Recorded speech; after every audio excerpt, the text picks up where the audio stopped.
Is there a free calculator on the iPad? And the answer is kind of, but it's not exactly what you would expect. In fact, there is no calculator app as you know it from the iPhone or the Mac. So this kind of calculator app simply doesn't exist on the iPad. However, you can do some calculations for free on the iPad, and here's how. So from any of these app screens here on your iPad, swipe down with one finger from the middle of the screen and this will bring up Spotlight Search. And in fact, you can do calculations right here, directly inside of Spotlight Search. Not a lot of people are actually aware of this, but this actually works. So this is very similar to how you can do calculations on Google, for example. You've probably noticed when you go to google.com, you can simply type in a calculation directly into the search engine and these calculations will then be done for you. It works in the same way here on the iPad within Spotlight Search. So here in our search field on top, we can simply type in our calculation. For example, I can type in 15 multiplied by 15.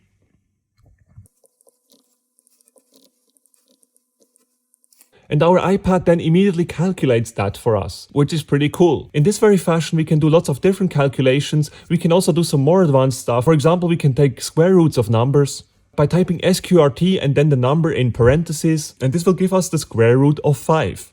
Now there are two more things that I would like to mention. First of all, if you press here, you can copy this result and then you can paste it, for example, on a messaging app, or you could also paste it in an email, for example. Secondly, if you do have an internet connection, you can also simply tap on your result here, and this will actually take you directly to the Google calculator. And there you have some sort of keyboard that you can use, which will make your life a little bit easier.